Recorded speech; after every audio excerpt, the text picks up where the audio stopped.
Hi, everybody. Thanks for joining us. For those of you who don't know me, my name is Peter Llewellyn. I run the services at MedComms So information, resources, activities, and so on for people who work across the world in and around medical communications, medical education, medical publishing, and the associated businesses.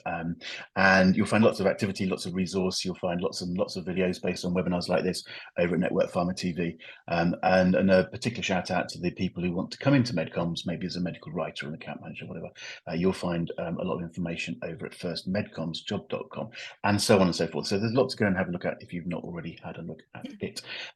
What I do with these webinars is, and they're great fun, we can involve people from all over the world, bringing experts together to talk about any manner of topics. Today's webinar is a little bit different, I guess, to the usual one in that we're specifically following up a webinar from last week, from the 31st of January, which you can go and find on NetworkPharma TV, the recording's there, when we were talking as a panel, the same panel, about the changing, or we were questioning, is it a new era of medical writing and medcoms? And I think we're all basically saying it does feel like a new era. So there's a very lively discussion. But we did end up feeling that we'd possibly not addressed some of the questions, or there was just more we could talk about, I guess. So we've decided to follow up with today's, which is specifically a question and answer session. That's what we're going to try for. So we've got an audience again today from around the world, and thank you very much for joining us. We would like the audience to be joining in and sending us their questions in the chat, although we've got a few to kick us off from last time.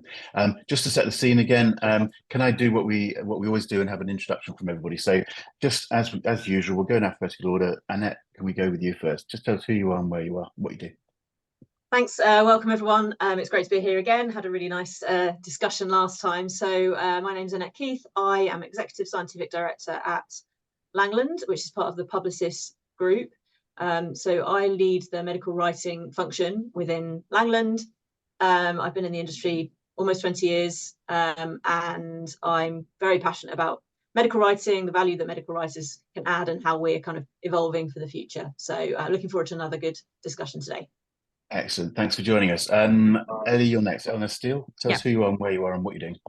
Hello, I am Eleanor Steele. I work as the MedComms Mentor. I have been in MedComms almost 20 years as well, and I started off within agencies and worked my way up. So I was leading teams in a few different agencies, but since 2018, I have been freelance, and since 2020, I have been the MedComms Mentor, providing specialist training and mentoring to medical writers of all career stages.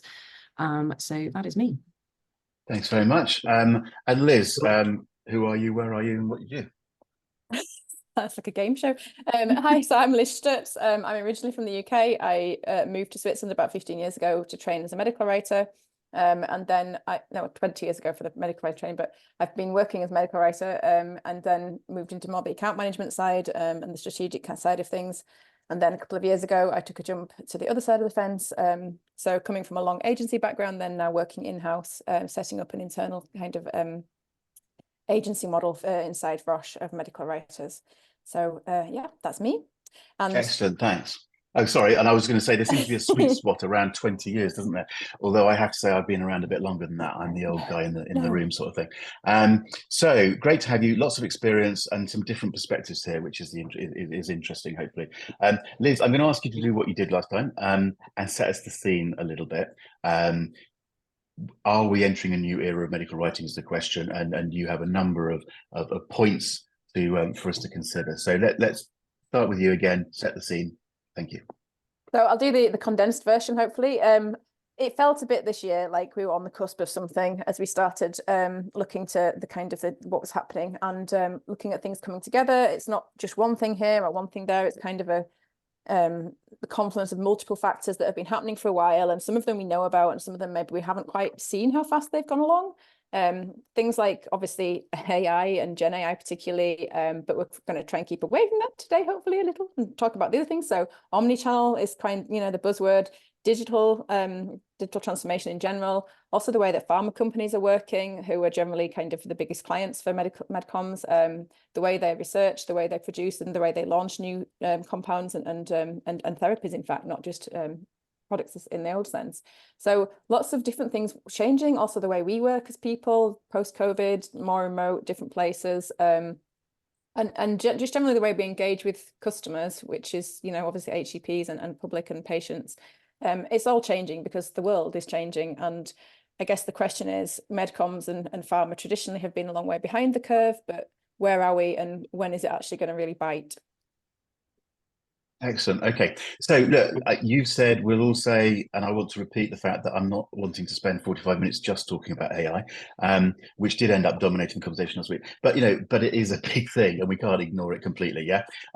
So, and from the comments that came in last week, and for what it's worth, let's be honest about it with everybody. We took the chat from last week and we ran it through ChatGPT. In fact, I think it was run through a couple of different models in the end. Very strong themes coming out in terms of AI and the challenge of AI and what does that mean.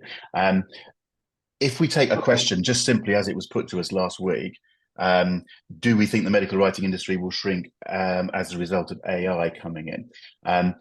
Why don't we just run with that a little bit? But I do want to broaden the conversation, but it will allow us to broaden the discussion out. Liz, you've made the point, and let's make the point again. Questions often get asked about AI, but AI is a very, what does AI mean? What we're probably mostly focusing on today is generative AI and how it affects medical writing. But let's just take that simple question and see where we end up. And Liz, why don't you kick us off?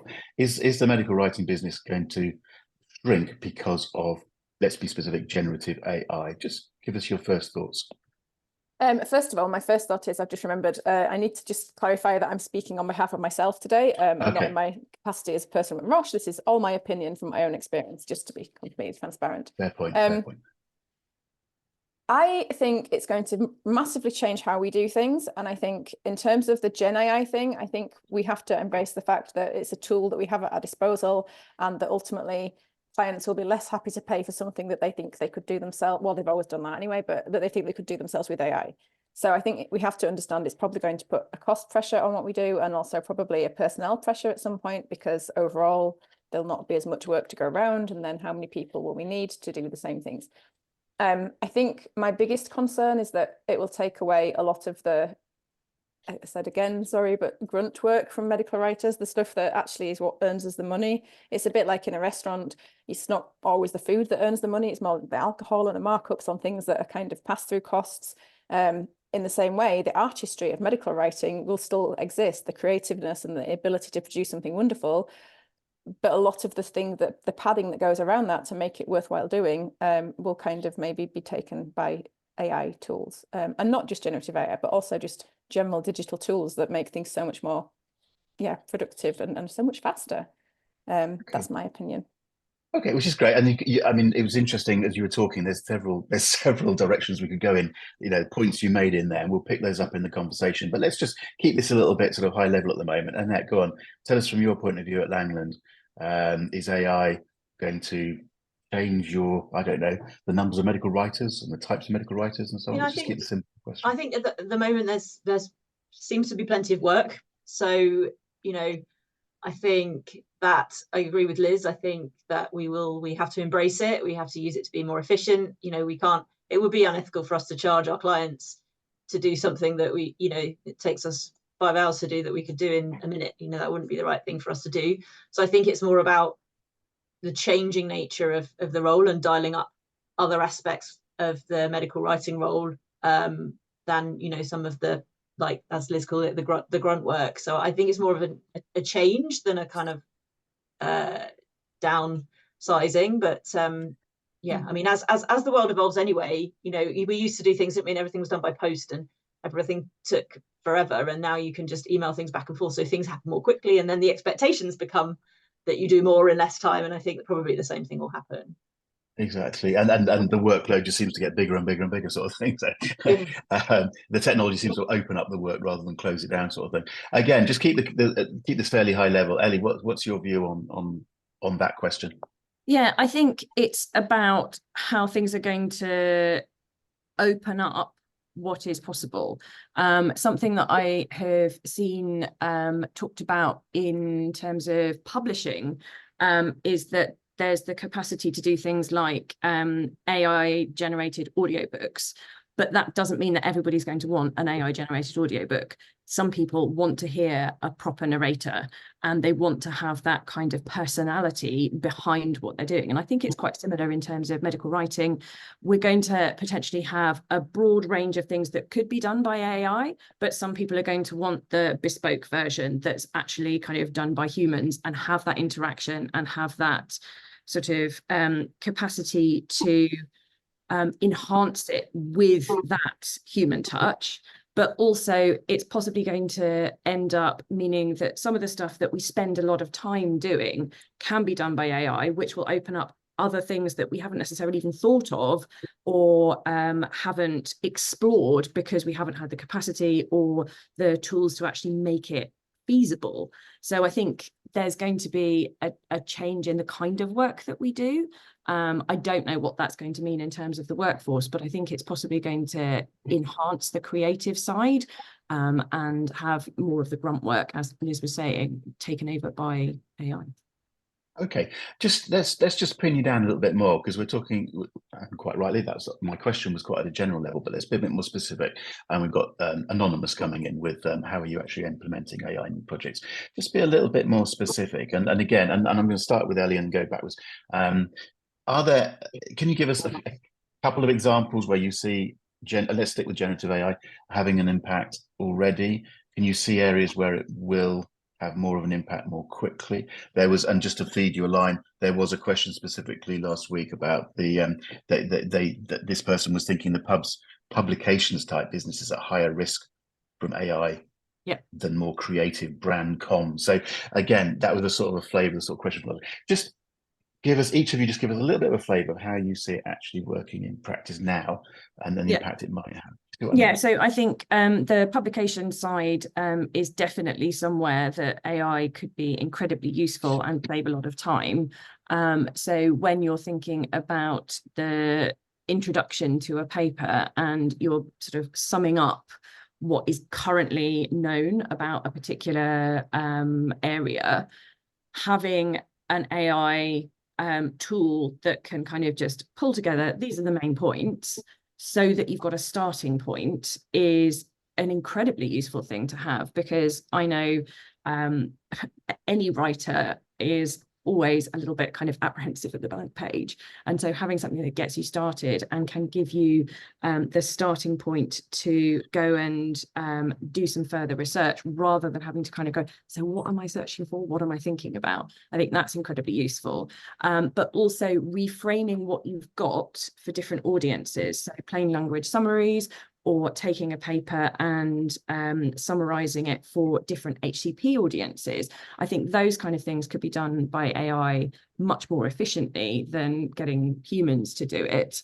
Although I think there is still going to be the need for human checking and editing, especially at the moment when we all know that AI tools can sometimes make things up or elaborate in the wrong direction or just get the wrong end of the stick. So I think there does still need to be human input, but I think those kind of things could be simplified and made much quicker with AI tools.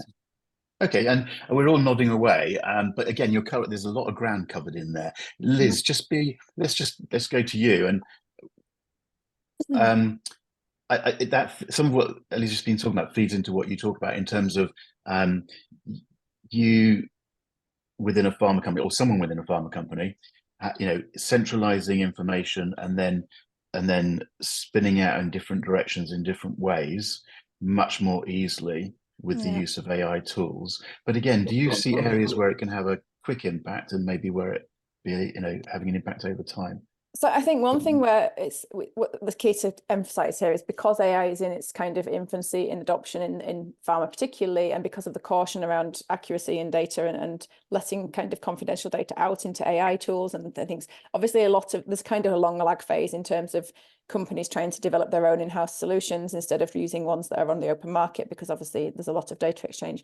And I think, so there was a question specifically in the audience about how industry generally is implementing AI. And I think one example would be, I went to the Viva Summit it was last year now. And it's actually, Viva is very much around the pharma industry and almost exclusively so. And seeing the things that they can do and the things that they're kind of pushing and developing is actually, frankly, slightly terrifying. Like right from the very start, like clinical and all the way through, the way that you store data, handle data, analyze data, use data, use kind of continuous loop feedback and implement data into how you then create and localize content, and even tools that take something in Viva and just translate it automatically, and then it's sent to the local market for I mean, it doesn't stop, it doesn't do it automatically and then it's ready to go. Obviously there's also still a human element of checking and approving and everything, but like so much stuff that took ages and was a lot of work, and a lot of the overlap between different agencies or different teams doing the same thing multiple times over for different silos within pharma is being removed just by the sake of kind of centralized data storage, because people can see what they have more easily. And I think that will be a huge change. We all know, we've all worked on projects where we've seen that didn't we do that last year? We did the same thing actually, didn't we? Once it's the silos are kind of coming down a bit, and different departments between medical or commercial, whatever, can see what's happened and what they have on the shelf, it really kind of changes that. And a lot of that is done with AI tools, so recognition, tagging, auto claim reference, and things like that. And that's where I think yeah, so on that note, I mean, it makes a lot of sense to me that would be a good thing, and AI can have a big impact on making it happen. I always though think, yes, but I've been around a long time in medcoms, and we've always talked about how we should centralize and we should know what we did last week, and actually whatever way we go about it, you've still got humans involved who don't seem to be able to do that. And are we really at a stage where this is game changing? Somebody wrote in last week, I've seen this, insourcing, it never quite works. Are we really at a different time? And I think we might be, personally, I think we might be, or we should be, because the power of the tools is so much greater. Big data. But I do still think you have to worry about the human element. And on that point, and maybe we'll come back to it, because you're all saying the same thing, and Annette was, I'm sure we'll say the same thing. Humans are really important in this process. We need to get it checked. I'm sorry, but I always say the same thing. Look at the people that you work with and around, and you just go, some of those people aren't that clever, really, are they? Let's be honest about it. It's like, I'm constantly, and I'm making mistakes myself and other people, and you go, actually relying on human beings is not necessarily 100% reliable. And I think we have some sort of different approach. The robot has to be perfect, whereas human beings can do all sorts of nonsense, and we still just go, oh, that's okay. And I just think there's something in there that we need to keep thinking about. Accountability is a slightly different view on it. Okay, someone's got to be accountable, but in terms of getting things right, arguably technology can do some of it certainly a lot better than human beings. Annette, and we've, Liz, you were talking about the centralization, and again, following on from what we did last week, there was some discussion around this, that some companies are doing exactly that. But Annette, I remember you were saying from your perspective at Langland, you're not seeing that happening so much. But is there can you talk around that a little bit from an agency point of view, and does it actually concern you in any way that a pharma company might be going, let's bring everything in-house, as opposed to the current situation where a lot of the knowledge sits with you in the agency, doesn't it? Yeah, it does. I mean, we in terms of our clients, as far as I know, they're not building their own in-house teams. We're still getting work from them, and repeat work and more work and all those kinds of things. So I mean, there's always clients, the odd one who says, oh, I just like to use a freelancer to do X, Y, and Z directly. But when you've got these big accounts with multiple projects going on and on, I mean, we have big teams that working on them, that are building the knowledge, that have the capacity to be kind of flexible in terms of changing needs and deadlines and all that kind of thing, and to sort of make sure everything is kind of there's so much kind of what's the word, sort of alignment's quite, but everything fits together, doesn't it? There's rarely like one piece that you're doing that doesn't relate to other pieces. So I think having a team that works on that is very beneficial. And yeah, we haven't seen our clients taking stuff in-house. So there's not really much more I can say about it because we haven't seen it. But, no, that's fine. But again, it's a different perspective, and it's worth having that in the conversation. But Anna, I wanted to follow up, and I think both Ellie and Liz said the same thing in terms of, or implied the same things in terms of, and we all talk about AI, generative AI. Let's stick with generative AI, taking the grunt work away. Okay, which on one level sounds very attractive. But there were questions coming up last week about, well, that's all very attractive, but how does a medical writer even know what to do if the so-called grunt work is taken out of the equation? Because that's sort of how we learn, how people get to the stage where they can check what the robot's doing, if I'm using slightly silly terminology there. But what's your do you agree with that, Annette? And what's your view on that issue in terms of training new people and going through the hoops that most people have gone through? To some extent, I agree with that. Yeah, I do. I think, you kind of have to do your time doing the kind of basic tasks and understand where these things kind of come from. But I think we have to kind of have an open mind as well. And it's very easy to say, like, you have to do all the, the real basic, like how many times do you have to kind of data check something to really understand what data checking means? Do you have to do a lot of it? Or actually, if you've got a bright person who understands the science, understands how precise you need to be with language, understands the data, do you need to do that multiple times to be able then to do the more creative types of work? I'm not sure. So I question think that. Yeah. Is there an element to some of extent, but I think it's easy for us to kind of old school people to say you've got to do your time doing this, but actually you can kind of fast track that a little bit more. And if you've got more time to spend on other things, then maybe you can pick those things up easily. I mean, sorry, I'm interrupting there. Sorry, but it's just, there's an element of the older person taking revenge on the younger person by saying, if I have to do it, you have to do it, sort of thing. Yeah. But Ellie, I was very lucky. I started in a small agency, and I didn't start off data checking. The first thing I did was write a article for like an opinion piece. That's the first project I had from scratch. So I don't think I'm bad at my job. So no. Although that does reflect that, it does raise a point about different agencies being very different environments, and a medical writer can go in at entry level and do very different things and have very different experiences. And I think the world has changed as well since I started. I think clients have changed and expectations have changed and all kinds of things have changed. So I don't think it's necessarily exactly today, but Can I just add a point on that? So I think this is also, it's a really interesting point, because it's not just on the training new writers and who will be the person that does the final approval check because they haven't had the experience before, but I think also just on a project level, I was just thinking, if you use AI to pull out all the important information for you and to source the kind of the research and kind of summarize it in the first place, while it gets around blank page syndrome, I also kind of think that maybe like there's an argument for the fact that you actually become less able to do that writing because you don't necessarily understand it in the same way you would if you'd actually been through things and looked for things and put the pieces together in your head. Yeah, which we discussed reading it exactly. Yeah, like just reading it and going, oh, that well actually. But then what do you bring then? Almost it's But then I think that speaks, and if we want to get off the topic of AI, I think it speaks to like what the role of the medical writer is. And I think it's always been a broad role, and I've kind of always said I feel it's a bit of a misnomer because you have to write, but it's a tiny only one part of the job. And I kind of feel like who's the people that understand the data the most in the team? It's your medical writer. Exactly. So what do they do? They need to be.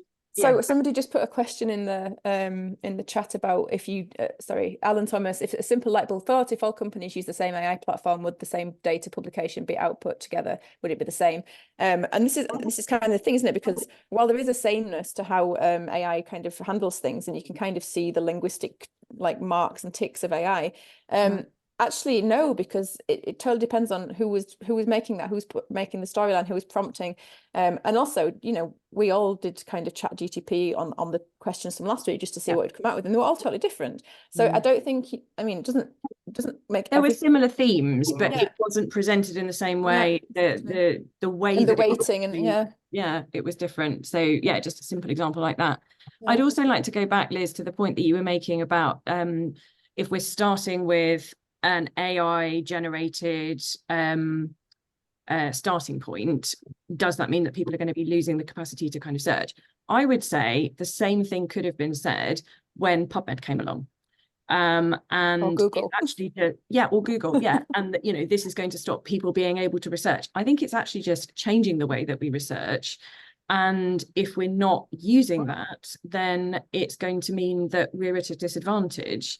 So I think it's more about how we look at what comes out critically and then tweak and think and reflect on the sources that are brought up to see whether they're actually the right things, or if we need to go back and say, actually, can you you know, go in this direction now.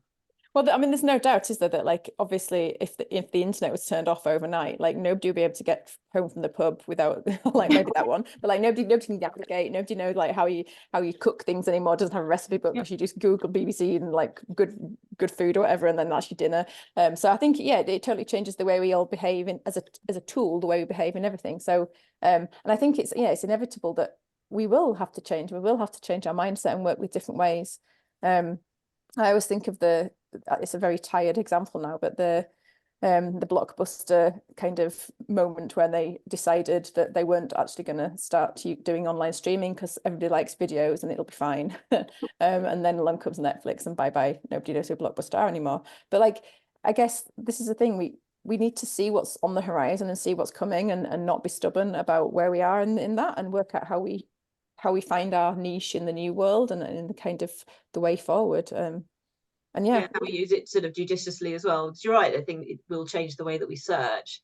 But I think what worries me is almost like you to lose that kind of browsing kind of functionality. And that's also true in, you know, we've seen it in sort of social media, like people living in these kind of echo chambers and you hearing back putting in. It's the same thing. It becomes biased just because you're not looking left and right. And we're looking for the things that we don't know, and which, you know, the unknown unknowns. I don't know how you do that, but I think we've got to be mindful of that. But that also, I think it's partly around how you prompt. So using things like asking it to come up with non-obvious things, depending on the kind of thing that you're searching for, or going for creative mode, that can bring out things that you're not necessarily going to expect.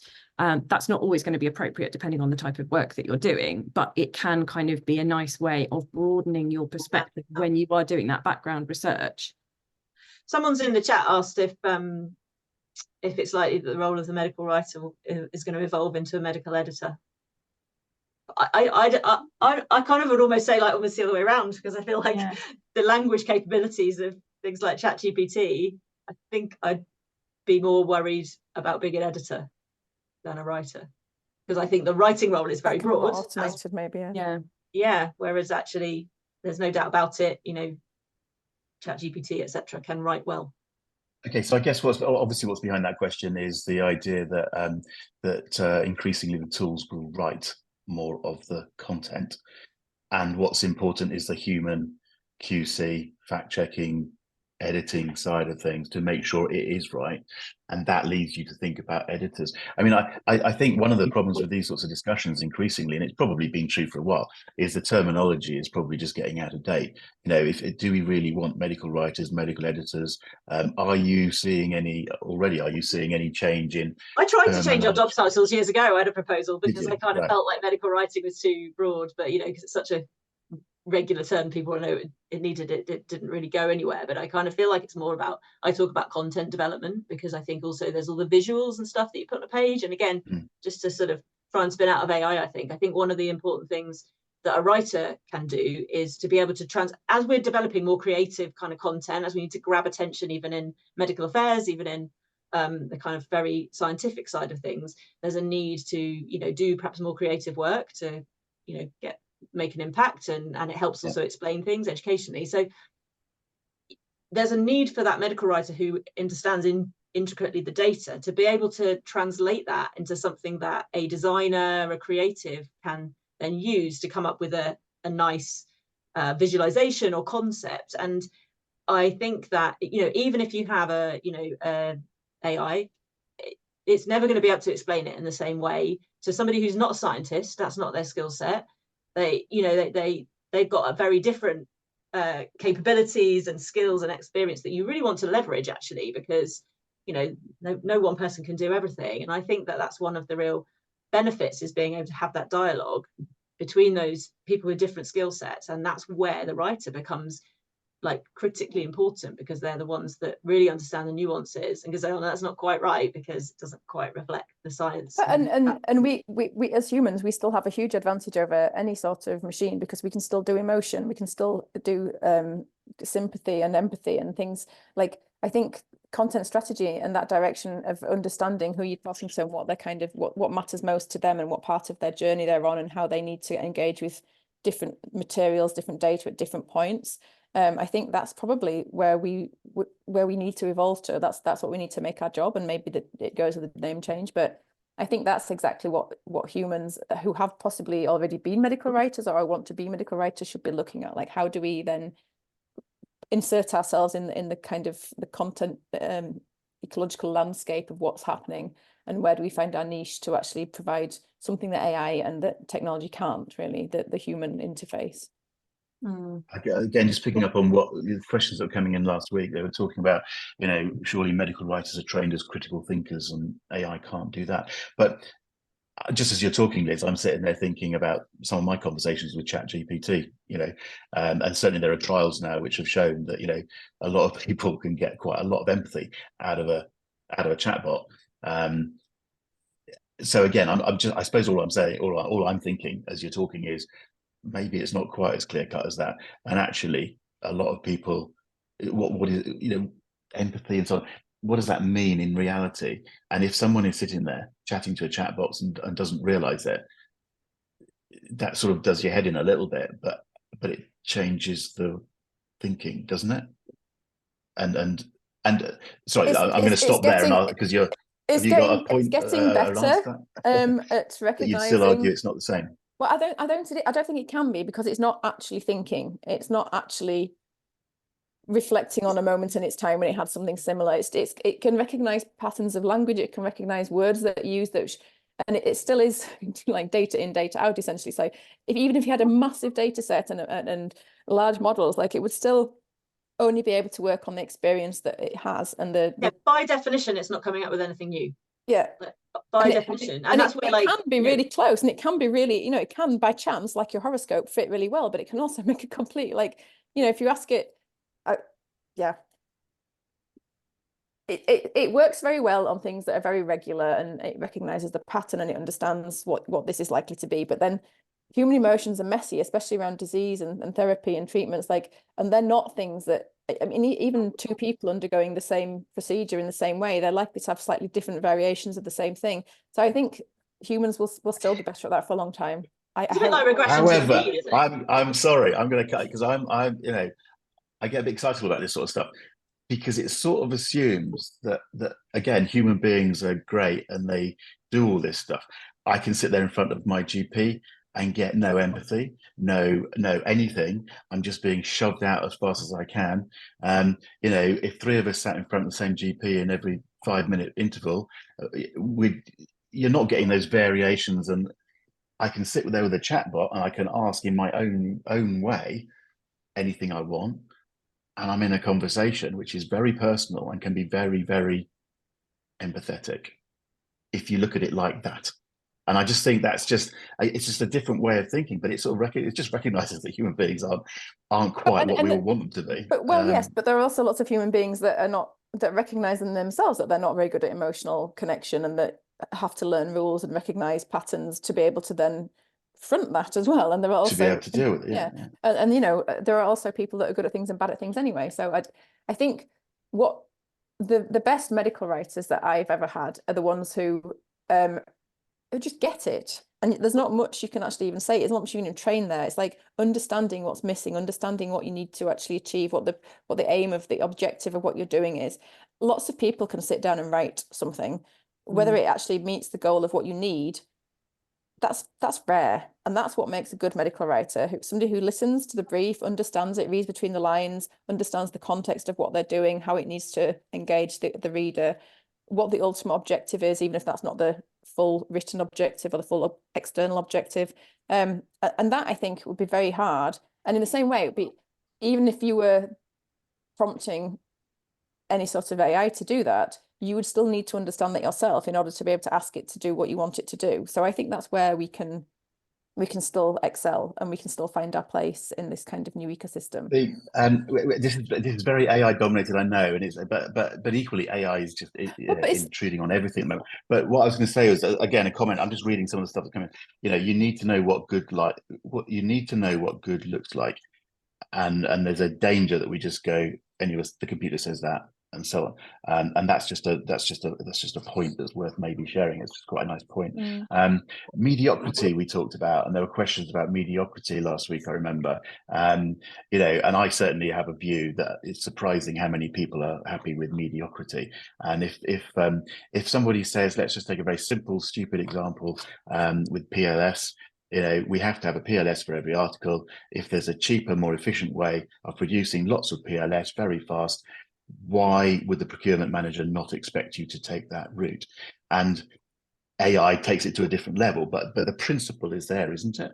We can argue that a good technical writer can do a better job, maybe, but there is an argument in there, isn't there? Which isn't just AI related, it's just about life in general. Yeah.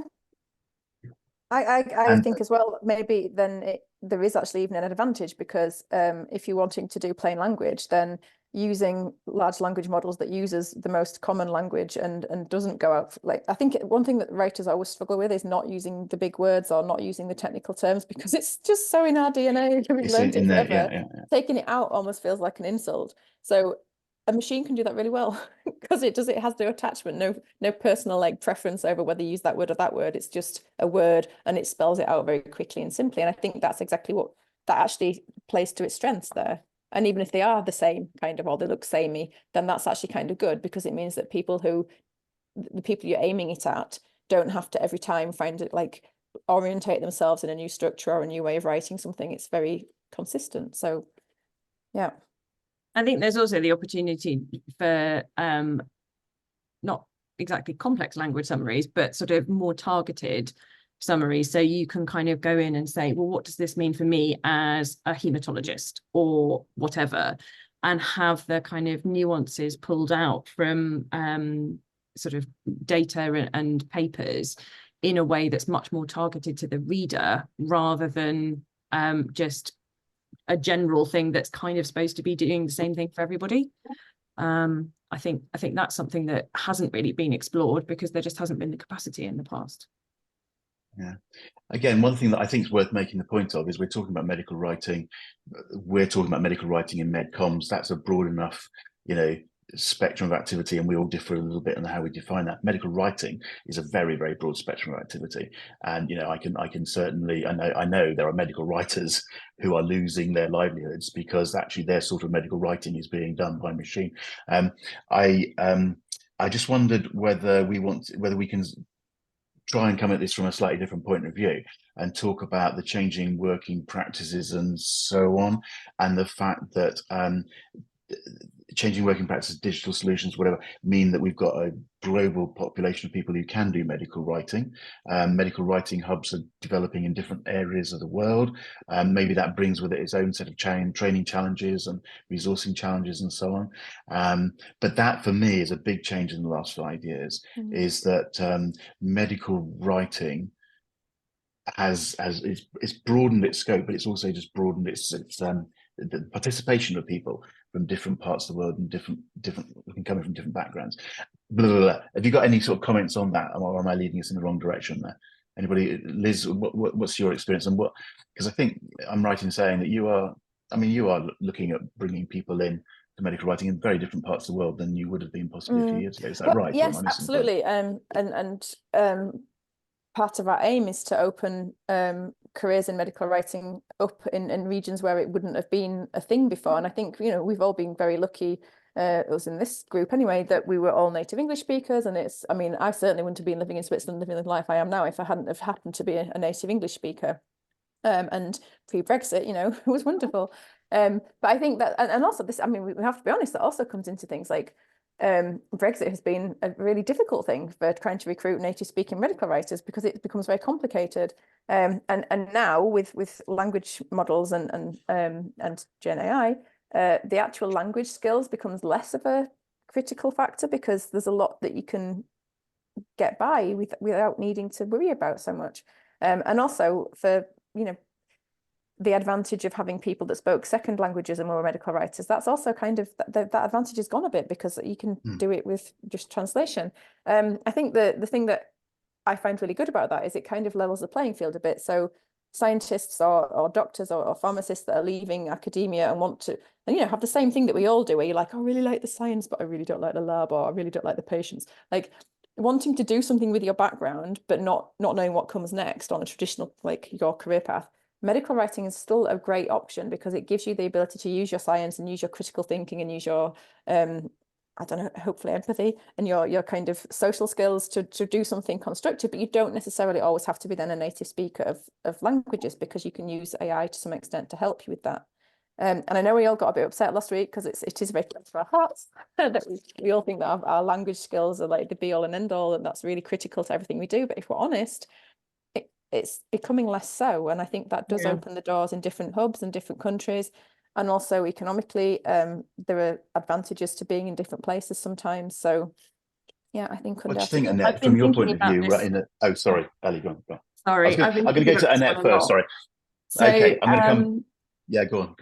Can I? Yeah, but yeah. Run with it. I think language skills can definitely be enhanced by generative AI and other kind of tools to check and make sure that everything is grammatically correct and spelt right, and that word choices and things like that. I think the thing that can't necessarily be trained in terms of a person and is harder sometimes for generative AI would be the storytelling side, and knowing how to actually kind of get the right information across in the right way to that specific audience. And that is sometimes where people who want to become medical writers actually fall down, because they can, you know, string together a sentence in a beautiful way, but those sentences don't hang together to form a coherent piece of work. And it's really hard to go back to a medical writer or some, you know, a prospective medical writer and say, no, this is not going to work, because it's so kind of subjective. And that storytelling aspect is really hard to break down and get across to somebody if that's just not how their brain works. So I think that could be something that sort of opens up but also closes down opportunities. I 100% agree with you, Ellie, on that, because I think, and when you get writing tests from people and you know, people who have never, you know, been a medical writer, so, you know, they're completely fresh, completely blank canvas. If people have got a, you know, they've used a comma and they should have used a semicolon, or they've, you know, used compared with when they should have used than, or whatever it might be, I'm not too worried about that, because I'm like, well, I can teach them that, but what I can't teach is how to put a story together. And I think to be honest with you, I think you've either got it or you haven't. I think I can look back at my work when I was 8 years old and I can put a story together, you know, and nobody's probably taught me that. It just is a natural thing. And you do, I totally agree. I think it's a really, really hard thing to teach. You can probably fine tune and you can probably you know, tweak around the edges. And I'm sure, hopefully I'm a better writer than I was when I was 8 now. But, you know, I don't think fundamentally, like you say, I think it's the way that your kind of brain works or not. So it's definitely something you can hone and develop. But if you don't have that starting point there as just part of how your brain works intuitively, then I think it's incredibly difficult to actually get onto that road, sort of thing. Can I be really like inflammatory now and just chuck a spanner in the works? Because actually one of the things that you can do really quickly and easily with AI and with analytics is A/B testing. So you can have 2 versions of something and you can go, which one works, which one resonates best with your audience, right? That one doesn't, scrap it, go with that one, and then make another version and iterate towards something. So then also maybe, do we need, because I had a really interesting experience recently in a kind of session we had, and we all as medical writers think that we know what good content looks like, and we think we know what the audience want to see. And we had a content strategist come in and she showed us various examples of different versions and said, which one will the audience prefer? So for example, it was a website and it was a really kind of chewy, data heavy, lots of lines and lots of text and lots of really the sort of thing that you look at as a medical writer and just go, oh God, that needs rewriting. And then there was a really nice clean version where it'd been made into an algorithm, so you didn't see everything at the same time. You had to click through and it walks you through the data. And they put that out to test with hematologists. Guess which one the hematologists preferred? Because somehow in their hearts, they want to see the complicated data. I don't know, maybe they want to feel clever looking at this big complex page. They don't want a simple, clean flow of information. Who knows? But we think we know what people want, but we can be very wrong. But then we could also say that, you know, your hematologist, when you ask them, they want to sound like they're clever, and so they're going to say the one with all the details. But well, are they actually going to read it? It's what they interacted with. It's not even what they said. It's where they clicked, where their eyes tracked.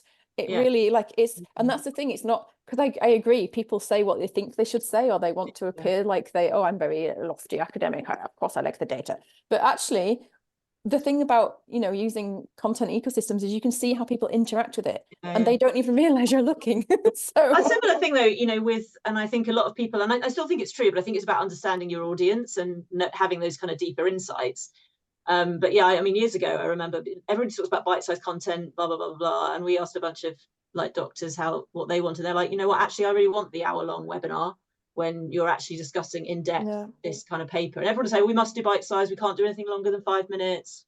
Even but then if you ask me, I would say I like to read books. I like to read articles. I can't tell you the last time I picked up an article and actually read it from start to finish. I can tell you the last time I sat on the loo and browsed loads of short form content because it's a captive audience. Exactly. So we have to understand how, and this is, again, this plays into how we as humans can understand how humans behave. We can, yes, of course, we can do analytics, we can do insights, we can analyze what's happening with content that's out in the world. But then to understand what those insights mean, you need to be able to interpret them as a human, because it can give you loads of data, but what does that mean? Why might that be? That's where, and I think this then becomes, again, like, how's the role of the writer kind of changing? And we're going to hopefully, you know, get more and more metrics on, you know, what's happening out in the world with the content that we produce, and we need to learn from that, such that, you know, it's great that we can test and learn, but wouldn't it be even better for us to have people that actually knew genuinely, based on knowledge of different kinds of data? You know, it's not just science now, it's kind of people saying, right, well, we know typically that this is what's going to resonate in this situation. So you don't have to test so many times, and so actually what you put out is nearer to being the, you know, the optimal.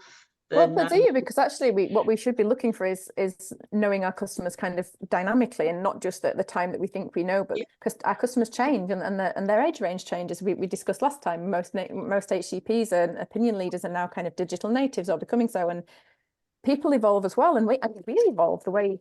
I remember quite vividly the days when I read a book on the bus, and, you know, I don't anymore. I don't even take it with me because I know full well I'm going to sit scrolling on my phone. Like, our behavior evolves with, and I think this is where we can actually pull really heavily as medical writers, because we are also people, and we are also people who come from a certain sphere of kind of education maybe and background. So we don't know what everybody like us does, and I think we make the mistake of thinking that everybody else does what we do.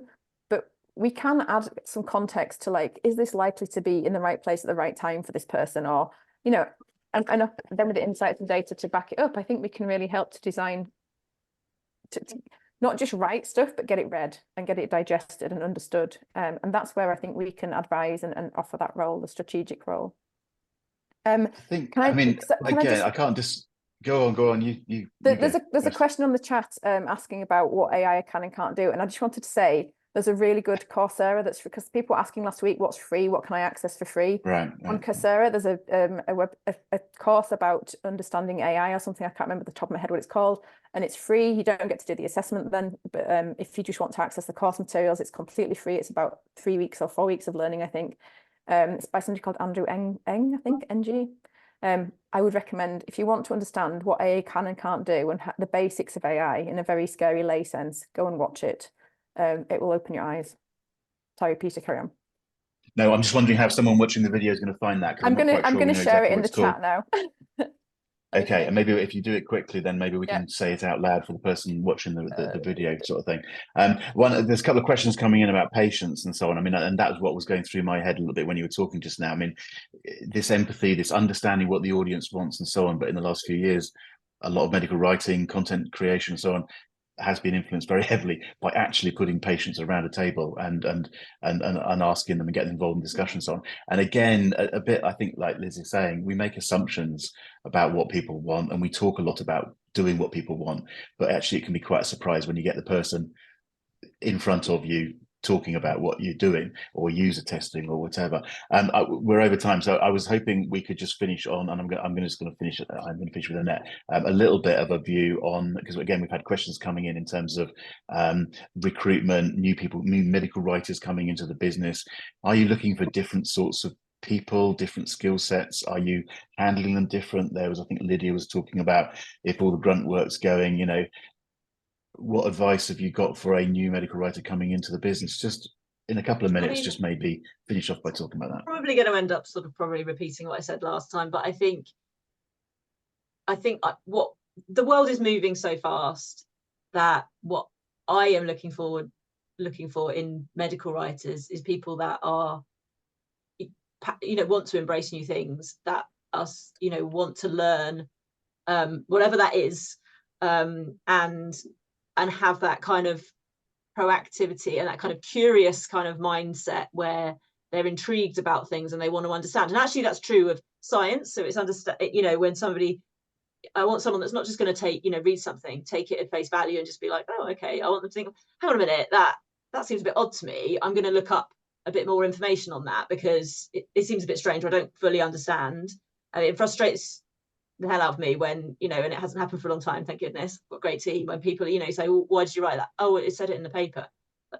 I don't care if it said it in the paper or not. You don't understand it. So how am I supposed to understand it? It doesn't make any sense. So people that are going to question and dig into things. And I think in the world with new technologies, then it also, that kind of personality trait, somebody who's keen to learn and find out and understand things, and bring that to us as an agency so that we can all learn, is absolutely what I am looking for and what I've always been looking for. Those at the moment we haven't changed our writing tests or anything like that. We might think about it just because I think ChatGPT can do an amazing job, and it's entirely possible that people might use that to their advantage and get a bit of an unfair advantage over people that have sort of done it themselves. So we may look at things like that. We may bring some of the testing in-house and get people just to sit in a room and do things, rather than do it before.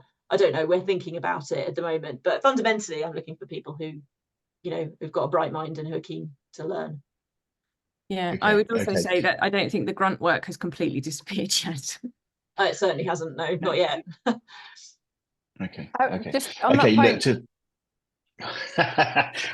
go on. So I'm actually thinking about redoing our entrance test so that we find people who can responsibly use AI, because at the end of the day, I want them to know how to use AI and I want them to show their initiative, but I want transparency and I want people to tell me exactly what they've done and how they've done it. And then I hope I might learn something, because I'm an old goat and I need to learn about how other younger people approach things too. So yeah. Okay. Look, guys, we can carry on. In fact, we might just come back next week, I guess. Just to try and cover that off, Liz, you mentioned the course AI for Everyone on Coursera. The instructor is Andrew NG. And if someone wants to go and look for that, I think they'll find it fairly easily if they go to coursera.org. But I just wanted to be clear for someone watching the video that there's hopefully there's a signpost there. I'm going to draw the line there. I just want to carry on going. I'm going to draw the line there for the recording. I'm going to say huge thanks to you guys. I think we just, as I say, led into more discussion, which is great. Anybody in the audience, well, I'll say on your behalf as panelists, anybody in the audience or watching the video, welcome to talk to you via LinkedIn is the easy way is to contact you. Anyone who's interested in what I'm doing, medcommsnetworking.com, obviously, and I'm always happy to hear from anyone about anything. So in these very strange and whatever times, I'm going to say, wish you all luck and try and find the stop record button and give us a quick wave and say goodbye, everybody. Bye. Bye. Bye.